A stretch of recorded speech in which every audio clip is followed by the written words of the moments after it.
Oke, kembali lagi. Kita lanjutkan kelanjutan dari novel Gunung Hua. Perbincangan Chungmyun dengan Yok Sobyong terus berlanjut. Sobyong berkata, "Oh, jadi intinya kau ingin menggunakan hutan Nokrim sebagai tempat aman agar bisnis yang kau jalankan berjalan dengan lancar. Semua bisa didiskusikan, tapi pertanyaannya berapa banyak pajak yang akan kalian bayarkan kepada Nokrim? Setidaknya mereka nantinya akan melewati 72 hutan ataupun benteng Nokrim.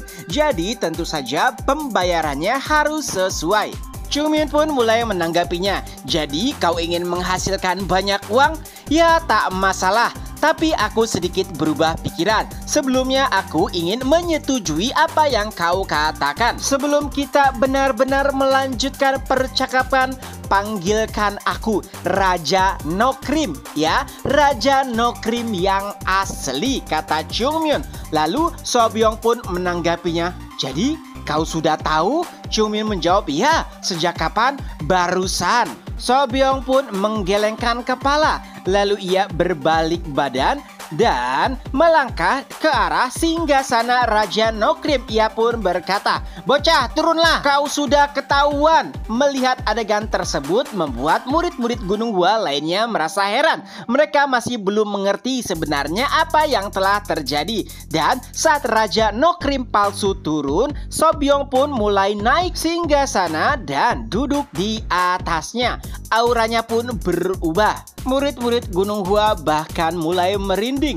Tapi tiba-tiba Sobyong kembali terbatuk. Ia pun berkata, "Dasar batuk sialan, ini benar-benar bisa membunuhku." Dan itu membuat ekspresi murid-murid Gunung Hua kembali berubah. Baekchun bahkan bergumam, "Jika ingin melakukan sesuatu, lakukanlah yang benar." Beberapa saat kemudian, Chungmyun dan Yok Sobyong pun mulai bertukar minuman.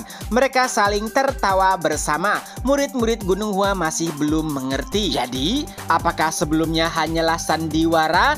tutur seorang murid. Dan Sobyong pun menjawab, "Ya, itu hanyalah sandiwara semata." Seseorang kembali bertanya, "Tapi batuk sebelumnya?" Sobyong menjawab, "Oh, aku memang benar-benar sakit. Dan kalian boleh memanggilku Im Sobyong, Raja Hutan Nokrim." Dan tak lama Sobyong pun kembali terbatuk. Lalu ia mulai meminum airnya. Dan tak lama kemudian pria besar yang sebelumnya berpura-pura menjadi Raja Nokrim pun mulai menghampirinya. "Lord, ini obatmu."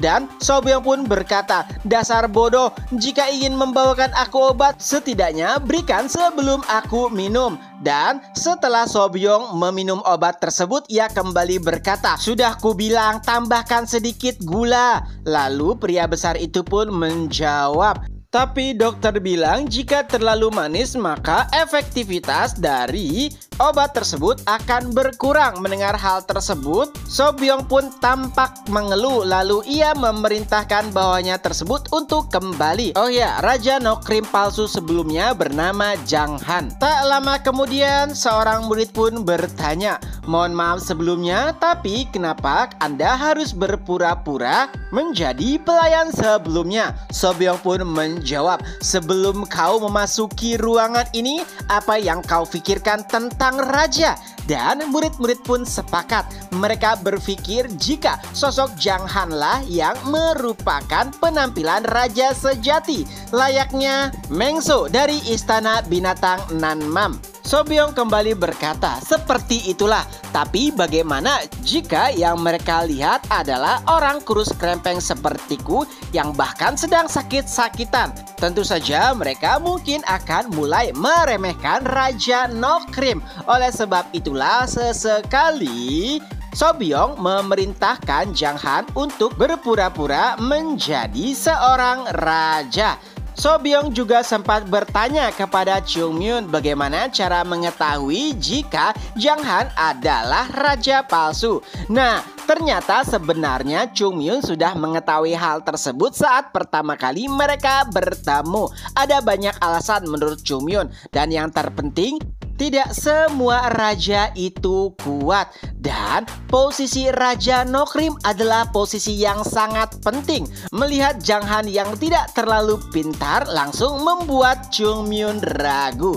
Mendengar hal tersebut, So Byung pun mulai memuji Chung Myun. Ia memang mendengar rumor jika naga ilahi Gunung Hua adalah sosok yang hebat. Tapi setelah melihatnya langsung, itu seperti berada di luar ekspektasi. Kembali ke pembahasan inti. Jadi apa yang diinginkan oleh naga ilahi Gunung Hua terhadap hutan Nokrim? Chung Myun pun meminta sesuatu kepadanya, yaitu sebuah peta yang berisi seluruh benteng yang dimiliki oleh Nokrim. Mendengar hal tersebut membuat Jang Han marah. Ia berkata, "Apa yang kau minta? Jika demikian, bukankah itu berarti seluruh markas kami akan terekspos?" Mendengar hal tersebut, So Byung malah menghentikannya lalu berkata, "Bawakan saja." Dan sontak Jong Han pun langsung mengikutinya. So Byung juga berkata, "Maafkan aku, ia sangat bodoh. Yang terpenting baginya hanyalah kekuatan." Chung Myun pun menanggapinya, "Ya, aku paham terkait hal tersebut. Kau pasti sangat frustasi berada di sampingnya." Dan So Byung kembali berkata, "Seperti itulah, tapi kami memiliki banyak hal yang dibutuhkan di sini. Jadi kekuatannya juga sesekali dibutuhkan." Nah, Chung Myun juga sedikit mengejek para seniornya yang berada di belakang, seolah-olah mereka adalah orang tak berguna sama seperti Jong Han. Dan tentu saja itu membuat murid-murid kesal. Padahal menurut mereka Chung Myun lah yang selalu membuat onar. Setelahnya, Jong Han pun datang membawakan sebuah peta dan Im So Byung pun mulai menunjukkan letak-letak dari markas ataupun benteng Nokrim. Nah, Chung Myun mulai mengamatinya dan pada akhirnya ia pun menjelaskan bahwa pada titik-titik tertentu markas Nokrim adalah wilayah ataupun daerah yang paling penting, terutama jika digunakan untuk sebuah jalur. Tentu saja mereka yang mengetahui jika titik tersebut merupakan markas bandit akan menghindarinya, dan bagi mereka yang terpaksa akan melewatinya dengan membayar. Mendengar penjelasan singkat Chung Myun, So Byung pun langsung mengerti.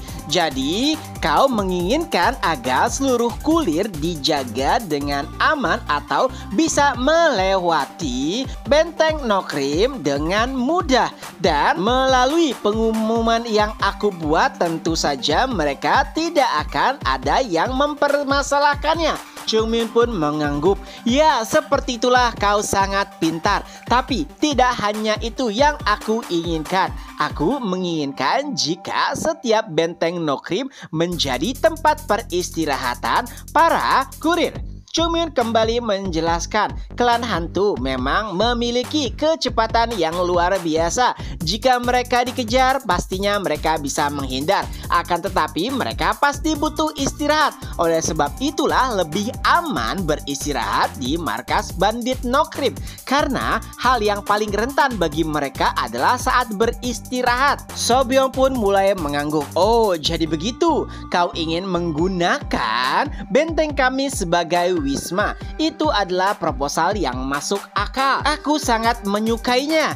Tapi, tahukah kau, hukum bagi setiap para bandit Nokrim, kekuatanlah yang paling utama. Jadi, untuk bekerja sama dengan kami, kau harus menunjukkan jika kau adalah sosok yang layak." Mendengarkan hal tersebut, Chung Myun pun mulai tersenyum. Ia berkata, "Jadi, hukum bagi Nokrim adalah kekuatan? Itu sama seperti Gunung Hua. Baiklah, jadi siapa yang harus aku kalahkan? Dan kau juga harus sadar bahwa aku tidak kenal kata mundur dan juga ampun." Mendengar perkataan tersebut, para murid Gunung Hua pun langsung tersenyum. Mereka pun bergumam, setidaknya pasti akan ada leher yang dipatahkan oleh Chung Myun. Dan chapter pun berakhir. Nah, itulah kelanjutan dari novel Gunung Hua. Semoga terhibur. Ketemu lagi di next video. Bye-bye.